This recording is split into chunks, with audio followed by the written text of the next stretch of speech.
What's up, guys?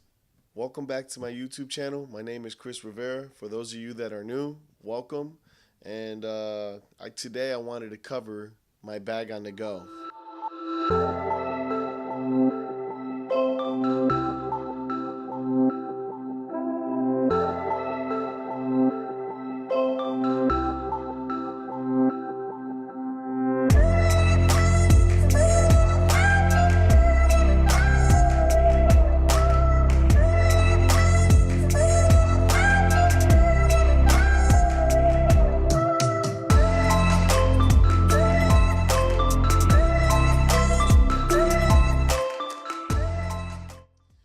This bag is not actually a camera bag. I just want to go ahead out and say that right now. This is actually a hydration bag that I picked up in South Korea. I actually pulled out the bladder and found out that my gimbal fits in there.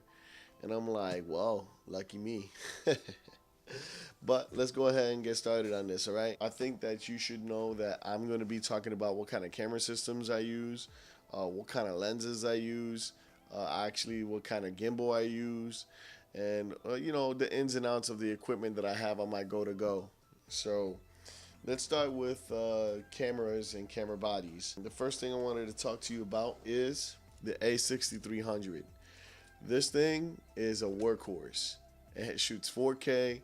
It has up to 120 frames per second, slow motion, beautiful, beautiful quality picture. I can't be any more grateful to have purchased this camera. This was the smartest buy. I know that there are newer models like the A6500 that has in-body image stabilization, and also it has a touchscreen. But the thing is that I think that this camera is perfect the way it is. I don't really use touchscreen for anything anyway, and I have a gimbal, so I don't really need the in-body image stabilization as well. I think this body paired with the actual lens it came with, the 16-50 pancake lens, is the best combination to put on a gimbal, because I've used it on so many different projects and the picture's always perfect. And I just wanted to say that you can't ask for nothing better than this camera paired with that lens and the gimbal for light body footwork. Also, you don't want to be walking around with,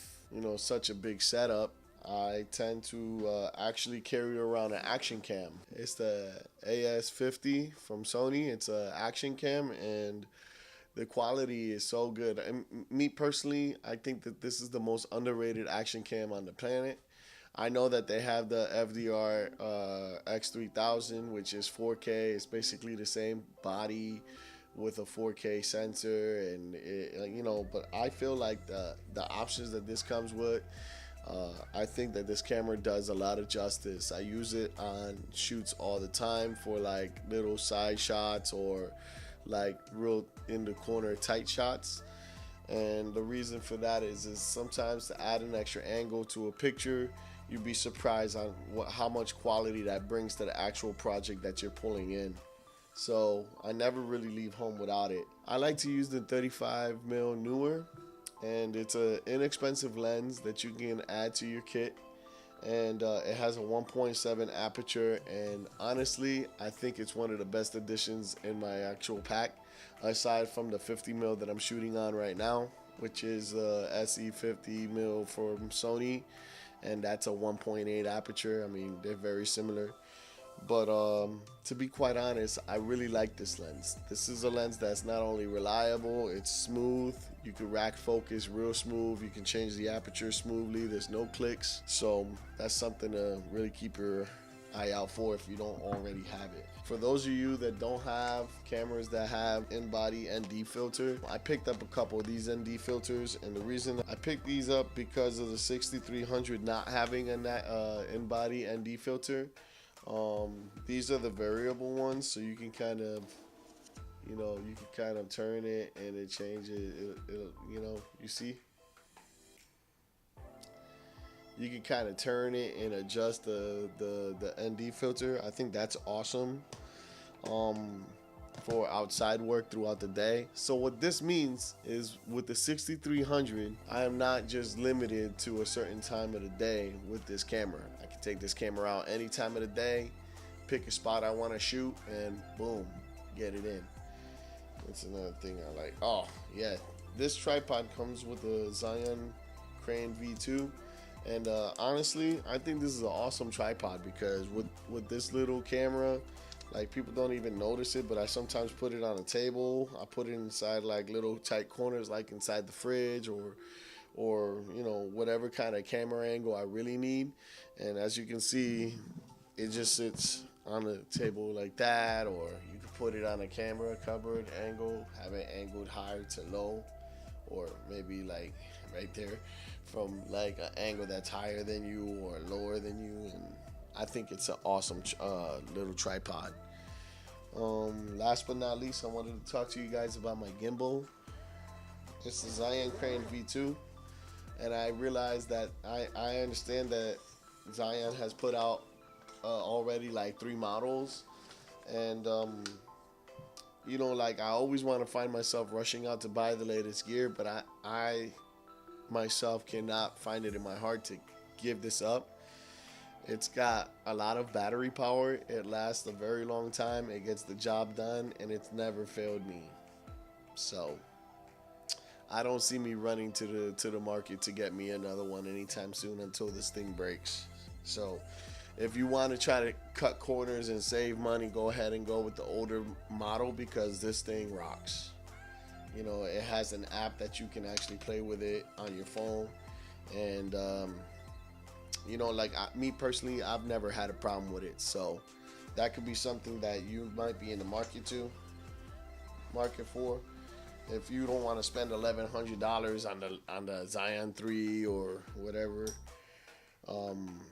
that could be an option for you. That I think is an awesome option. Now let's get to this Comica microphone. When I bought this, it was like 2015 going on 2016 or something like that, and it takes AAA. And I realized that there are models out there right now that don't take AAA. Like they just plug into your camera and start recording. I think one of them is a Rode mic. I'm waiting for this to break before I go out and get one. But I think the next upgrade will be for my camera that it won't have a battery. It'll be like those little Rode mic minis or something like that. I'm gonna do some research and I'll get back to you guys on that, because to tell you the truth, I think I will be upgrading my mic, but I gotta wait till it breaks because I got a family and I can't go around spending money on useless equipment if I already got it, right? And how am I gonna justify that with the wife? Anyway, that's basically my go bag in a nutshell. I'm actually in the market for an actual camera bag because, you know, to tell you the truth, this is not really a camera bag. This is just a hydration bag / hiking bag or whatever you want to call it. But it does the job for now. It keeps all my stuff organized, and you know, it just goes to prove that not everybody has to have the latest gear, and not everybody has to have like the top brand bags or the top brand microphones and all that. I mean, I get along just fine with what I got, and to tell you the truth, I'm very satisfied with all my equipment. Again, my name is Chris Rivera, and if you guys have any questions, go ahead and leave a comment down there, and somewhere down there, I think, you know. If you like this video, go ahead and smash that like button. And if you haven't already subscribed, go ahead and subscribe and, you know, join the dream, join the adventure. And I look forward to seeing you guys in my next video. Thank you.